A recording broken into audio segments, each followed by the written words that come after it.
Hello மக்களே, மூக்கத்தா மட்டர்ஸ்லேருந்து கரெக்டாக பார்த்தீங்கன்னா மணி சாயங்காலம் 6 மணி ஆகுது.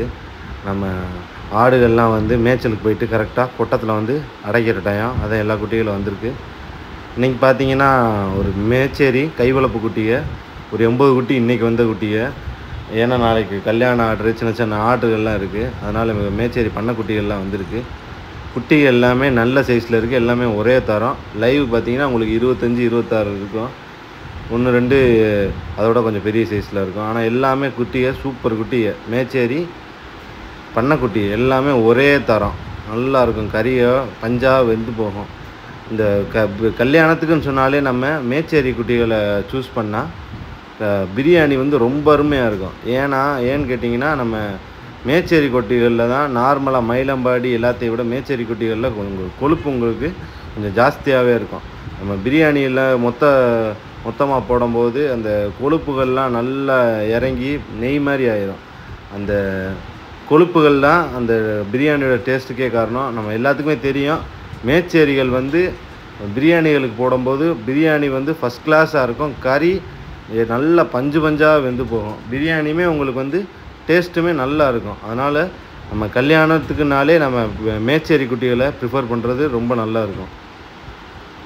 நம்ம குட்டிகளை வந்து நம்ம எல்லா குட்டிகளுமே ஒன்றா இருக்குது. நம்ம ஆச்சி ஆடு குட்டிகளை அதை தனியாக நம்ம கொட்டத்தில் அடைச்சிடுவாங்க. அதை நம்ம அறுக்க மாட்டோம். அதை நம்ம வளர்க்குற குட்டியை நம்ம இப்போ நாளைக்கு அறுக்க போகிற குட்டிகளை மட்டும் தேவையான அளவில் பிரிச்சுட்டு மிச்சத்தை உள்ளே அடைச்சிடுவாங்க. நிறையா பேர் கமெண்டில் கேட்டிருந்தீங்க பக்ரீத்துகளுக்கு குட்டிகள் சேல்ஸ் இருக்கான்ட்டு. நம்ம 2-3 வருஷமாக பக்ரீத் சேல்ஸ் பண்ணுறது இல்லை. ஏன்னா நம்ம ஆடு ரொம்ப டிமாண்டாக இருக்கிறதுனால நம்ம கடைக்கே அறுக்கிறதுக்கு பற்ற மாட்டேங்குது. நம்ம வாடிக்கையாக முன்னாடிந்தே கொடுப்போம்ல, அவங்களுக்கு மட்டும் ஒரு 50-60 குட்டி 70 குட்டி வரையும் அவங்களுக்கு கொடுக்குற அளவு கொடுத்துட்டு அதோட நிப்பாட்டிக்கிடுவோம். நம்ம பக்ரீத் சேல்ஸு பெரிய அளவில் பண்ணுறதில்லை. ஏன்னா டிமாண்டின் காரணமாக. அதுவும் இல்லாமல் விலைவாசி ரொம்ப உயர்வில் இருக்குது. மக்களுக்குமே நம்ம அந்த விலையில் தான் கொடுத்தாகணும், இல்லாட்டி நம்மளுக்கு லாபம் இல்லை. சரி, அதனால தான் நம்ம பெரிய லெவலில் பக்ரீத் சேல்ஸ் பண்ணுறதில்லை. ஒரு 60 குட்டி 70 குட்டி நம்ம முன்னாடிந்தே அவங்களுக்கு கொடுப்போம்ல, அவங்களுக்கு மட்டுமே கொடுத்துக்கிட்டு இருக்குது. மற்ற தனியாக இந்த சேல்ஸுமே பண்ணலை. நம்ம ஒரு 10 வருஷத்துக்கு முன்னாடி ஒரே பக்ரீத்துக்குலாம் நம்ம 600 குட்டியெலாம் சேல்ஸ் பண்ணியிருக்கோம். அப்படிலாம் நம்ம சேல்ஸ்லாம் பண்ணியிருக்கோம். ஆனால் இப்போ அந்த பக்ரீத் சேல்ஸை நம்ம முழுமையாகவே நிப்பாட்டியாச்சு. ரெகுலராக கொடுத்தவங்களுக்கு மட்டும் குட்டியை கொடுத்துட்டு மற்றபடி பெருசாக எந்த சேல்ஸுமே பண்ணலை. இன்னொரு விஷயம், குட்டிகள் நிறையா பேர் வளர்க்குறதுக்காக கேட்டுருந்தீங்க. இந்த பக்ரீத்லாம் முடியட்டும். பக்ரீத் முடிஞ்சு உங்களுக்கு கொஞ்ச நாள் கழித்து உங்களுக்கு குட்டிகள் வந்து விலைவாசியெல்லாம் குறையும். ஸ்கூல் திறந்ததுனால சேல்ஸ் கம்மியானதுனால உங்களுக்கு வந்து விலைவாசியெல்லாம் குறையும். அந்த டயத்தில் உங்களுக்கு யாருக்கு எத்தனை குட்டி வேணும்னாலும் சொல்லுங்கள். ஒரு 3 மாத குட்டி 4 மாத குட்டி 50 குட்டினாலும் சரி 60 குட்டினாலும் சரி ஒரே தரத்தில் எடுத்து கொடுத்துடலாம்.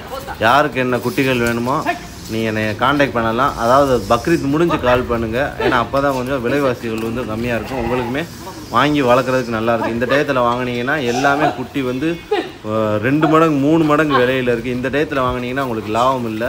அதனால் கொஞ்சம் வெயிட் பண்ணுங்கள். இந்த பக்ரீத்லாம் முடிஞ்சால் கொஞ்சம் விலைவாசி நல்லாவே குறைஞ்சிரும். அந்த டயத்தில் குட்டி எடுத்து தரேன்.